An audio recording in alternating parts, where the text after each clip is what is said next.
Hi, good morning. Welcome to Taste of the Town. I'm your host, Scott Eric. Are you stressed? Do you feel you don't have enough energy?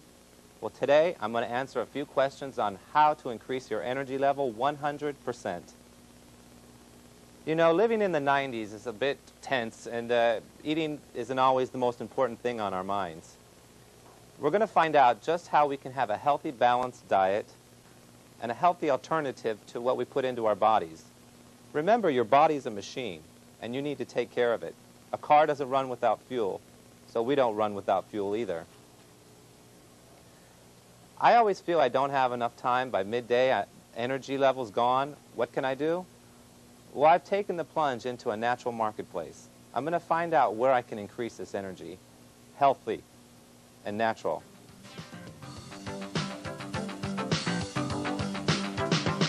Hi, welcome back. We're here at Ansley's Natural Marketplace, and I have again with me Robert Gonzalez. He's here to answer a few questions that I have and maybe you have for us today. Robert, what is the most important vitamin that you think that we need today in our diet? Well, first off, Scott, there is no one important vitamin. You need all of the vitamins that your body requires, mostly present in a multiple vitamin. Now, that having been said, I would think perhaps the most popular vitamin, most well-known vitamin, and kind of the vitamin that gives you the most panacea effect is vitamin C. It's an immune-building vitamin. It's one of the best things to stimulate the body to protect itself. Okay, how do I know which vitamin is the right one for me, though? I see here in the store you have many vitamins. Take, for instance, here's vitamin C. There's buffered C, time-release C. There's a whole lot of different kinds of C. I think the way to make it simplest is that the different types of C relate to how they absorb in your body. Vitamin C all by itself is actually very good for you if it has what are called the bioflavonoids that come with it naturally in nature. They assimilate and digest into your system better. Okay. Say I walk into the store and I know nothing about what I see here, and I want to be put on a vitamin program. What are the vitamin groups that you'd put me on? Okay, the first thing I would get you on is a multiple vitamin. Multiple vitamin covers the bases, so to speak. It just grounds you and protects you and makes sure that you're getting your nutrients in case you're not getting them in foods. So I don't need to take a separate vitamin A, a separate vitamin B, a separate vitamin C? I just need to take one vitamin? Then why do we have all these vitamins here? Well, if you're talking about a vitamin program, I'll start you on a multiple vitamin. If you weren't taking anything at all, you only wanted to take one pill, I'd give you a multivitamin, one a day type of pill. Okay, and then if you were serious about a vitamin program, I'd probably add some things based on what your needs are. Now, if you're a smoker or if you're under a lot of stress, I'd add some extra C. Okay, stress is definitely an important factor today. What can I take for stress? Okay, the B-complex vitamins, all the vitamins that are B this, B that, they're like B1, B2, B3, B6, B12. All of the vitamin Bs are helpful in stress because your Bs are depleted when you're under stress. C is also a very important stress vitamin because your immune system is depleted also when you're under a lot of stress, and C stimulates that.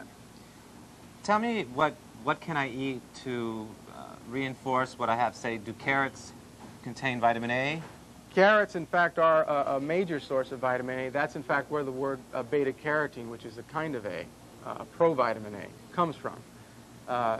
What carrots actually contain is beta-carotene, which is provitamin A, which is what your body will turn into its own A. Okay, let me ask you a question. Calcium is a mineral, am I correct? Right. If I drink 2 glasses of milk a day, is that enough calcium for me, or do I need to also take another mineral supplement? First of all, it depends on what study you read and who's saying, because you can find out how much calcium there is in a glass of milk, but you're hard-pressed to know how much you're supposed to have. There are a whole lot of factors that have impact on that.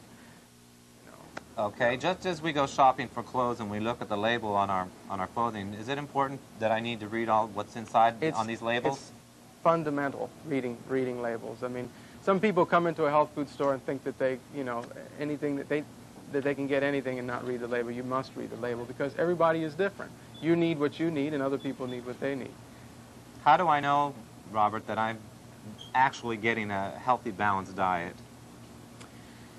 Well, again, it depends on who you talk to, but probably the best judge is how you feel. Okay, Robert, let me ask you a question. I know personally I don't like eating cooked vegetables. I can eat them raw. I don't like the taste of them. Take for spinach examples. What can I do to get that into my system? Well, the most obvious solution is to juice it. The nutrient of the vegetable is in the juice itself. The fiber is good for you, but it's not non-nutritive. It's there that you need it in your system, but the nutrition is in the juice.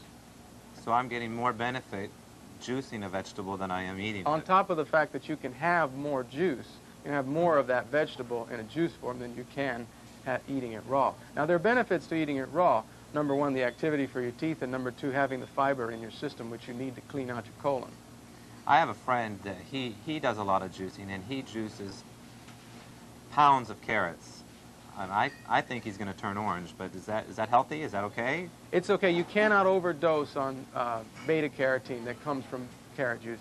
The body will use what it needs, and it will just release what it doesn't need. So there's no problem there at all. In fact, it'll do you a lot more good to have high amounts of carrot juice than not enough. So carrots, apples, onions, Celery, peppers, beets, everything? Beets. You can juice just about anything that has juice. Okay, Robert, you've told me a few things I want to know about stress. Now tell me how to get some more energy. Okay. It's 12 o'clock and I'm tired. Okay. One of the best ways to get it, on top of the B complex and the C that I was talking to you about, is a very natural product called bee pollen. It's a hive product. It's actually something that the bees harvest, and you can take it directly in a granular form or in a tablet form or capsule form, and it has everything in it that the body is reputed to need. It has vitamins, minerals, it has amino acids, and since it's a whole food, it boosts your energy. And what about vitamin B12? I've heard a lot and I've read a lot about vitamin B12. What does that do? It's another energy booster. It's something that vegetarians have a hard time getting if they cut out meat, because it's very present in meat, but it's a necessary vitamin, and it's hard to assimilate into the system in a pill form. That's why they've got it now in sublingual forms, which is a tablet you put under your tongue and it dissolves there really close to the blood vessels, and it gets into the system better. And you can have high dosages of it in order to boost your energy.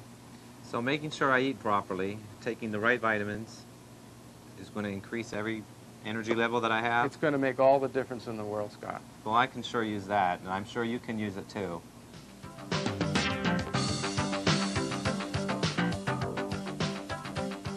Again, thank you, Robert, for being with us today. Thank you, Scott. And I hope you remember the old cliche, you are what you eat. Take good care of yourself. From Ansley's Natural Marketplace, I'm Scott Eric, and this is Taste of the Town.